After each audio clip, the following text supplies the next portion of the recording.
Hello, fellow spiritual beings. Hope you guys are having a fabulous experience. Yes, as I said today, we're going to continue with anger. Now, yesterday, I did a very personal kind of conversation, excuse me, y'all, about anger. More of an example. But today, I want to give you guys the acronym and the more spiritual aspect of it, and how can I say, the more hands-on aspect of something that you can use that's more tangible, okay? So what does anger mean? Anger means, and this is Katie Webb's definition, okay? Anger is aggression, negativity, guile, G-U-I-L-E, guile, ego, and revenge or resentment. So, when one gets angry, what happens? Generally, when we get angry, even I know for me, it does have to do with some type of aggression. So either we're feeling aggressive or either someone is coming at us aggressive, and then all of a sudden, aggressive comes back. Whatever you put out, that's what you draw to you. So if aggression is coming towards us, whether from that other person or whether from us, that's what we're going to get back. So aggression breeds aggression. So the A for anger is aggression. The N is negativity. 9 times out of 10, it's a person that's coming at you aggressively in a negative manner. Nobody likes that. So the N, no question, negativity. The A, no question, aggressive. And G, A-N-G. Yes, G is guile. Guile has to do with deceit, manipulation, control, bullying, taunting, some kind of way to just, test you, push you, threaten you. You feel threatened in some kind of way, and so you feel like you have to protect yourself. So that's what the guile is. E, ego. Ego is just what it says, ego. Oh, or ego can be E-G-O, edging God out.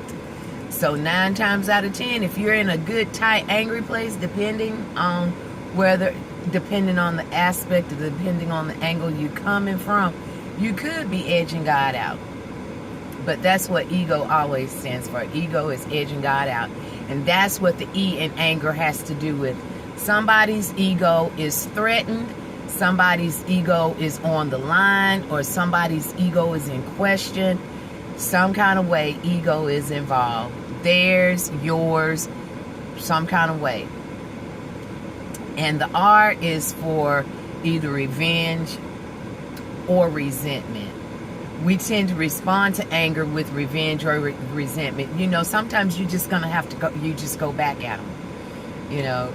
This doesn't mean that you're actually going to physically punch a person, but, we do rise up, we do defend ourselves, even if it's verbally, not necessarily physically, but we do defend ourselves in some moment.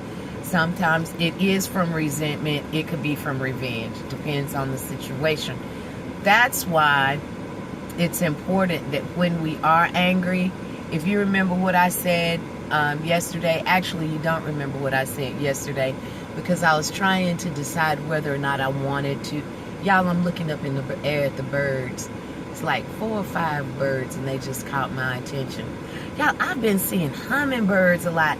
I've been seeing like 2 or 3 hummingbirds a day.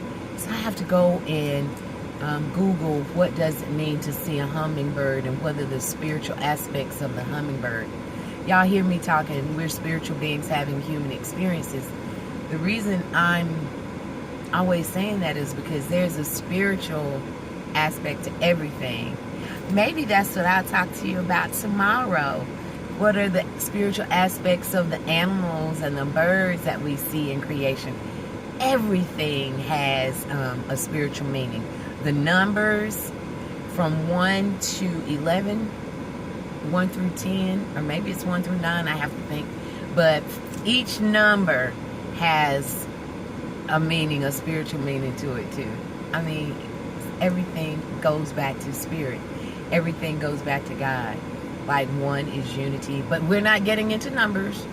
I'll tell y'all about that on another day. But I'm going to talk about the spiritual aspects of the creatures and the animals that we see, as well as the numbers, and what numbers mean whenever you see them in sequences. But back to anger. I apologize. The little birds took me off.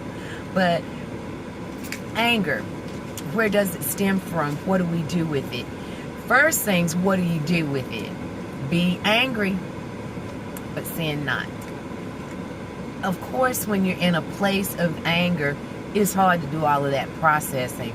You know, I'm sitting here and I'm mad at you because, you know, we don't get to do that.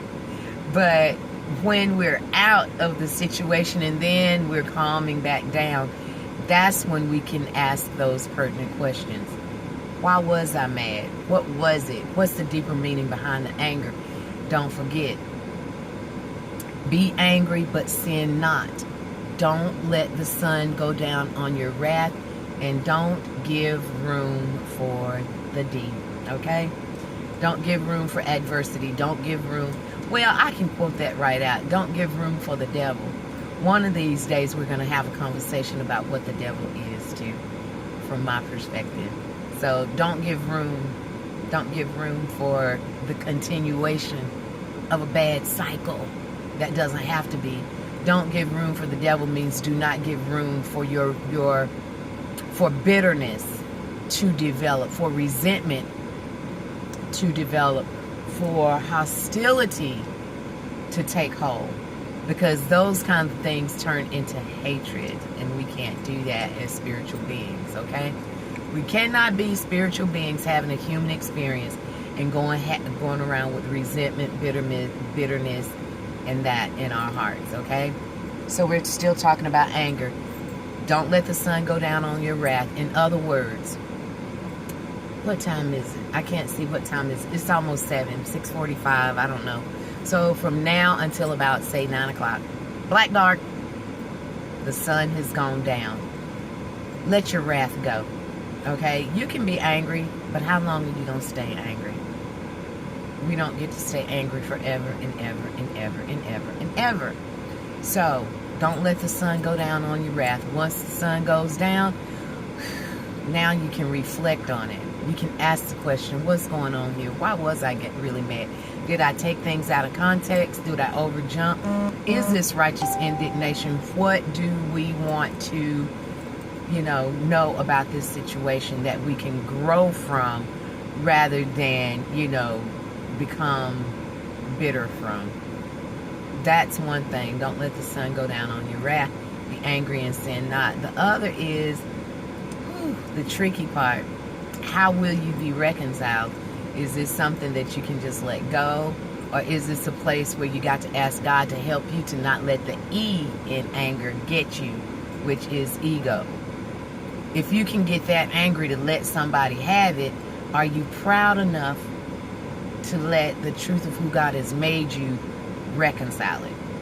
Just because you go to a person and say, or actually what you want to do first before you say anything to the person is say, God bless you, I forgive you, I release us with God's love, and I let it go. Don't forget your forgiveness prayer, because we forgive ourselves and we forgive them, because it is, an exchange. So we recognize the part that we play in it, okay? And then we go from there. But always forgive first. Ask for forgiveness, extend forgiveness, forgive ourselves for the part we played in it, and forgive them. But first of all, ask God to forgive both of us, because we participated in it some kind of way. So that's the tricky part, because it's easy to just say, well, they did that, well, they did that, well, if she wouldn't have done this, I wouldn't have done that. No, let's grow up. I'm not talking to anybody under 20, and even if I am talking to somebody under 20, grow up. Take responsibility for the part that you played in this unfolding. And I'm calling this, how do we make our enemies our footstools? This is the tricky part. I'm going to get through it quickly as I can and keep this under 15 minutes. 5 minutes. Go. It goes like this. We are working from a place of hatred or Hurtred. When we allow anger and bitterness to go too long, hatred starts to eat at us, and we start creating our reality experiences from a place of hatred and anger and bitterness. The other one, y'all just learned this word today, and I'm going to post this video on my Facebook. I'm going to link it. It's from Reverend Ike, and he uses the word Hurtred. Hatred and Hurtred. Hurtred is whenever we recreate our reality, when we live and experience life from a place where we've been hurt. A lot of us, I don't know anybody in this world who has not been deeply wounded. You know, let me see if y'all can see it. Can y'all see my little scar right here? I fell when my sisters and I were out playing, doing something in the bushes. I was a baby. I still have that scar. Thank God I don't remember what happened. Messed up my little face. Anyway, have this scar right here. Uh-oh, battery's running low. And I've got another scar here. Can y'all see that?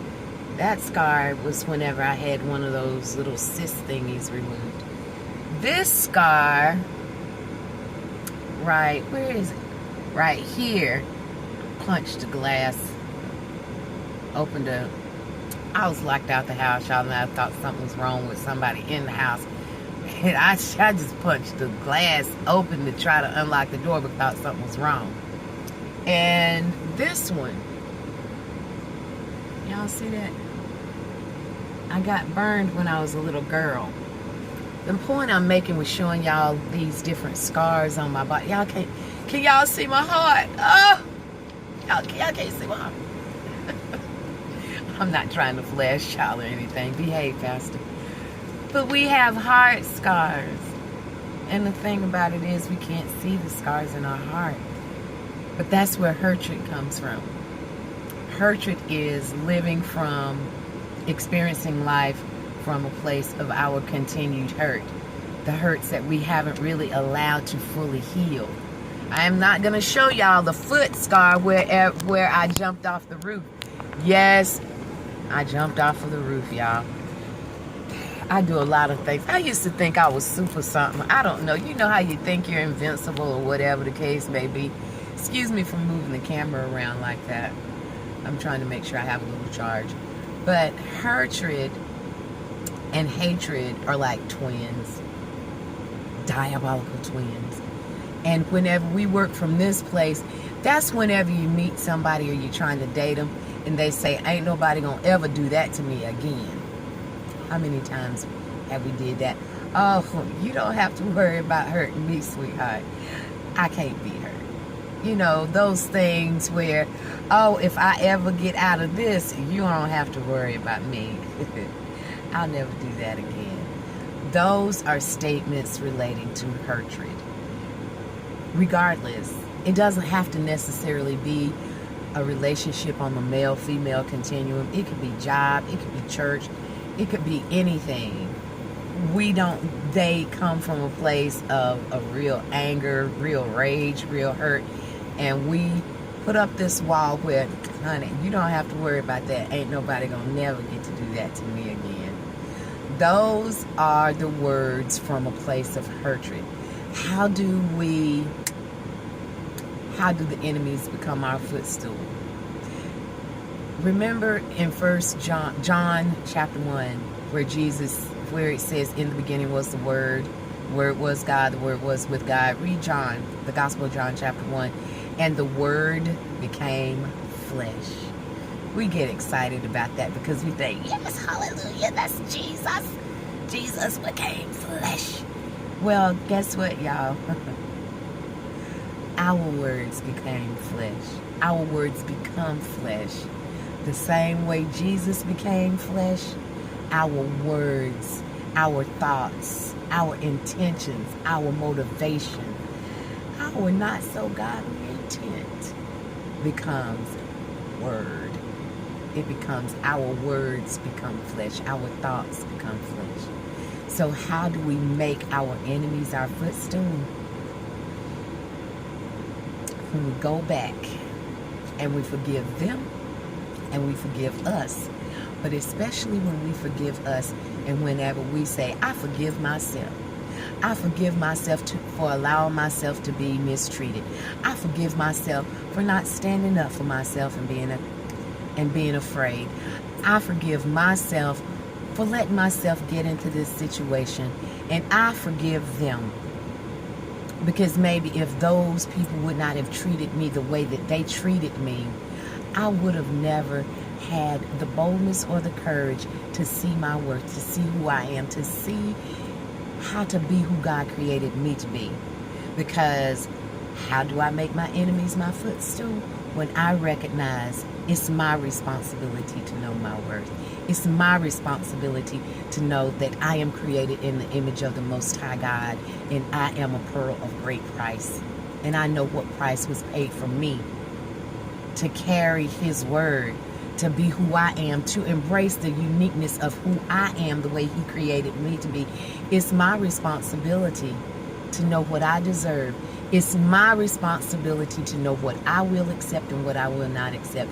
It's my responsibility to look in that mirror and say, it's your responsibility, Katie, to make sure that you are treated the way you want to be treated. It's also your responsibility in whatever way you need to let people know that this is unacceptable behavior for me. That's how you make your enemies your footstool. You watch the words that are coming out of your mouth. You pull a Philippians 2:11 and a 4:13. Let the same mind which be in Christ Jesus be also in you. Don't think any bad towards anybody else. Nobody will ever have to do anything bad towards you. I'm throwing out scriptures, but it's true. Be not deceived, God is not mocked. Whatsoever man soweth, that shall he also reap. Reap good seeds, sow good seeds. We tend to think of He'll do exceedingly and abundantly above all we can ask or think. And, give and it shall be given unto you. Pressed down, shaken together, and running over. Boy, we give. Oh, I went and I gave to the sick, and I gave of my time, and I gave of my money, and I gave of my heart, and I was good. But and we get blessed. You know, you give something, I gave somebody this money, and turn around the next day, he gave me 3 times more than I gave that person. Ooh, yay. We see it like that, y'all. But we don't see it whenever we give nastiness, whenever we give people shade. Yes, I said, Pastor said shade. Or it's, what's the other one, tea? Some of these, I'm not even going to try and use the language, because y'all know when we diss somebody, okay? We know diss. I know diss, that came out of my area, or my era.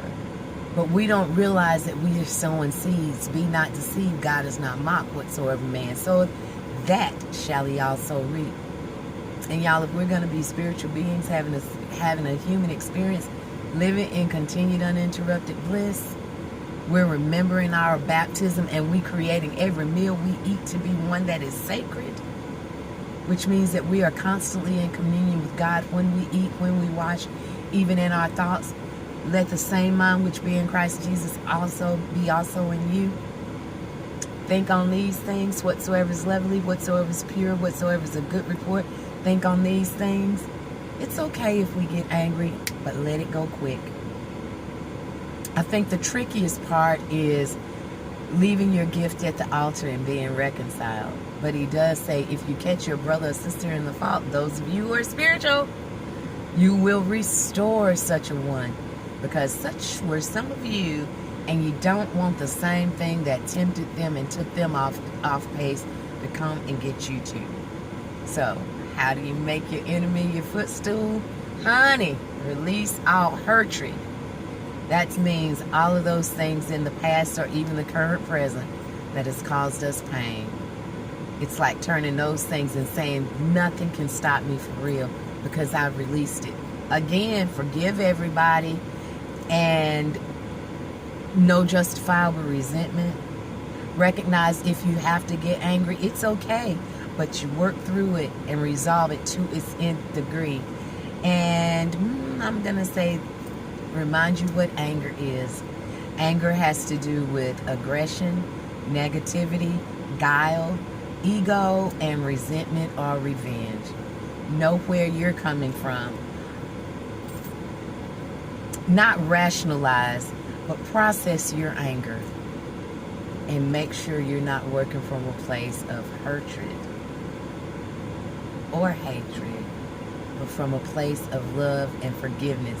And I'm telling you, the more we work at it, the more we practice at it, the more intentional we are, it does work, y'all. I hope this has been meaningful for you, and I hope you have a fabulous day. Remember, y'all, we're constantly growing. All of these hairs didn't turn gray all at once. It took 54 years. And guess what, y'all? The same way we had to learn to walk. Look, we had to learn how to sit up. We had to learn how to crawl. We had to learn how to walk. We had to learn how to talk. We had to learn how to count. We had to learn our alphabet. The same way we learned all of those stuff, and we don't even remember how or when we learned them. Now we can be aware of what we're learning to strengthen us for the kingdom, and those ways to empower us. Man, what if we would have been taught spiritual things the way we were taught how to walk and talk? Oh, we wouldn't even be having this conversation. But since that's not the case, wait till we're about 3 or 4 months down the road, we'll be like, oh, I didn't even realize I could be such a spiritual being having such a human experience. That's what I'm working for.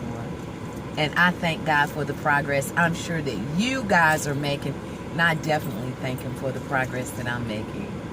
And I'm able to make it even more day by day because I get to play with you. I love y'all. Have a fabulous Wednesday. A wonderful Wednesday. And I hope these help you out. How do you make your enemies your footstool? Recreate. Alright, release that hatred. Release that hatred. Take responsibility, know who you are, and work it from there. Replay this and take some notes. Alright? Love you guys. Bye-bye.